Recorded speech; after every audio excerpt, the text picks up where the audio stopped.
የዛሬ ዓመት የአረጋውያን ማዕከልን መርቀን የህፃናት ማዕከል ያስፈልገዋል። ይሄ በተለያዩ ምክንያት ጎዳና ላይ ወጥቶ ማህበራዊ ቀውስ የገጠማቸው ህፃናት ከፍተኛ የማህበራዊ ቀውስ የገጠመ ችግር ውስጥ የወደቁ ስላሉ ለነኛ ህፃናት የመጀመሪያ ዙር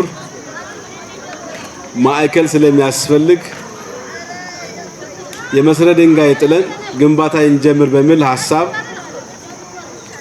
ሲስተር ዘቢደር ይህን ሐሳብ አምጥታ በአንድ አመት ውስጥ ለ150 የሚሆኑ ህፃናት የሚሆን ማዕከል ገንብታ ጨርሳ ያው የሐሳቡ ባለቤት እሷ ናት። የገነቡት ሌሎች አካላት ቢሆኑም በአንድ አመት ውስጥ ይሄንን ማዕከል ገንብተው ጨርሶ ዛሬ ለማስመረቅ ስለበቃን ሰው ተኮር ተግባር እነኚህ ህፃናት በዚህ ሰዓት የት ነበር የሚያመሹት? ራት ፍለጋ፣ መንገድ ለመንገድ ሩጫ፣ ከሰው እጅ ንብረት ነጥቀው የማታ ህይወታቸው ለማሳለፍ ወይም በሐሽሽ በንዚን ስበው ማስትሽ ስበው አልኮል ጠጥተው እነኚህ ህፃናት የገጠማቸውን ማህበራዊ ቀውስ እኛ ኢትዮጵያውያን ለራሳችን እንሆናለን። ከዚህ በፊት የውጭ ፈንድ ወይም ደግሞ ድርጅት ገንዘብ ካልደገፈ በስተቀር እንዲህ አይነት ፕሮጀክቶችን መስራት ሐሳቡ የለንም። አሁን ግን እኛ እንችላለን፣ ለራሳችን እንበቃለን። ብንደግፍ ብንከታተል ለራሳችን በቅተን የምንተርፍ ኢትዮጵያውያን ነን። በመደመር ይሄንን ስራ ከሰራን እውን እናደርጋለን የሚል ሲስተር ዘቢደር በጎነትን ቀድማ ጀምራ ሁላችንንም ወደዛ እንድንሰለፍ እያደረገች ያለችው ታላቅ ተግባር ስለሆነ ለመጀመሪያ ዙር 50 ህፃናትን ነው በዚህ ማዕከል እንግዲህ በዝናብ በብርዱ ሜዳ ላይ መንገድ ላይ የሚተኙትን ዲቹ የሚተኙትን ዛሬ በዚህ ህንጻ ውስጥ ፍራሽ ተነጥፎላቸው ልብስ አግኝተው እንዲተኙ ምግባቸውን መጠጣቸውን እንዳይቸገሩ እንዳይጨነቁ እንዲሁም አይምሯቸው ችግር ውስጥ እንዳይገባ ማገገሚያ ማሰልጠን ይህም ተቋም ጭምር ተገንብቶ በዛ ልክ ስራ የጀመረችበት እኛ ደግሞ ከተባበር በሙሉ አቅሙ ለምን 150 ህፃናትን አንቀበልም? አሁን ለጊዜው የስራ ማስከጃና ማንቀሳቀሻ ስለሚያጥራት ነው 50 ብቻ የተቀበለችው።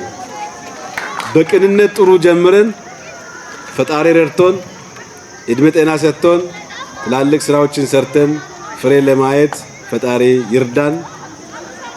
አባቶች እንደመረቃችሁ እዚህ የተገኛችሁ ባለሀብቶችም በተለያዩ አጋጣሚዎች ይሄ ማዕከል አረጋውያን አሉ፣ ህፃናት አሉ።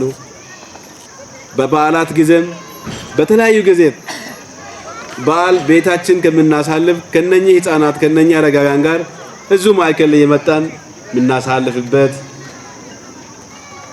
በጡረታም በተለያዩ ምክንያት የእድሜ ባለጸጋ የሆናችሁትም ህፃናትን መምከር፣ መገሰጽ፣ ማስተማር ጥሩ ዜጋ እንዲሆኑ ማድረግ ላይ አባታዊነትና እናታዊነትን ኃላፊነት እንድትወጡ የሃይማኖት አባቶችም እየመጣችሁ እየመከራችሁ እያስተማራችሁ እነኚህ ህፃናት እንዲህ ሲጫወቱ ደስ ይለናል። ነገር ግን ከተማ ውስጥ የትና ምን እየሆኑ እንዳሉ ስናይ ደግሞ ውስጣችን ያመናል። ይህን የታሪክ ጥፋት ማስመዝገብ የሁሉም ዜጋ ኃላፊነት ነው፣ የሁላችንም።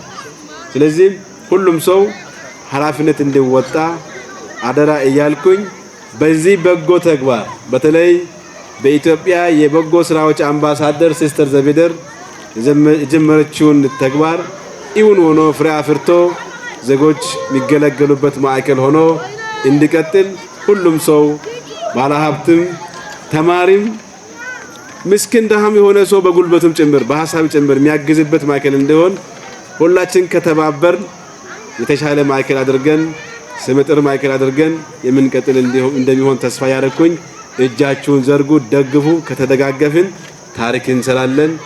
ፈጣሪ እኛን ይጠብቀን ይባርከን። አመሰግናለሁ።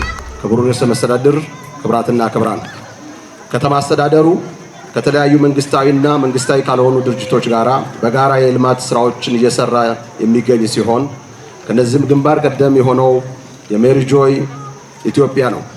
ድርጅቱ ከዓላማው በላይ በፈጣሪ ዘንድ የሚበረከትበትን አያሌ ተግባራትን በሀገራችን እየፈጸመ ያለ ታላቅ የበጎ አድራጎት ድርጅትም ነው።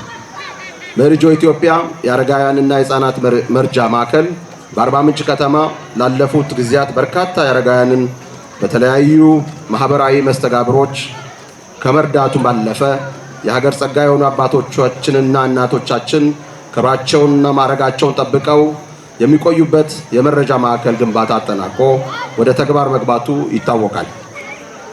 ድርጅቱ ክቡር የሆነውን የአምላክ ፍጡር የሰው ልጅ በእርጅናና አቅም ጉልበት በደከመ ሰዓት ዘር፣ ቀለምና ሃይማኖት ሳይገድበው ከየትኛው ቦታ የሚመጡ አረጋውያን ተቀብሎ ማቆየት ከምስጋና በላይ የሚቸር ታላቅ ተግባር እየፈጸመ ይገኛል። ከተለያየ ሰዎች ጋር ሰርተናል። ሞዴል ከንቲባ አርባ ምንጭ ላይ ነው ያየነው። እዚህ ማታ ማታ ቆሞ የሚያሰሩ አጥሩን፣ መንገዱን፣ ቤቱን እኛን የሚከታተሉ ትልቅ ሰው ናቸው። ይሄ የእናንተ ጉዳይ አይደለም ሲስተር፣ ምስጋና አልፈልግም፣ እባክሽን ግድ የለም እኛ ስራችን ነው የሚሉ ታላቅ ከንቲባ ናቸው። እኚህ ሁለት ሰዎች የሚገርመው ሌሎችም አመራሮች እኔ ልምድ ብትወስዱ ችግር አለ፣ ምን ጎደለ፣ ምን እንታዘዝ፣ በቃ ኢትዮጵያ የምትፈልገው እንዲህ አይነት አመራሮች ነው። ስለዚህ እንግዶቻችን ከተለያየ የመጣችሁ እንግዶች አላችሁ፣ በኋላ ላይ አድሬስ አድርጋለሁ።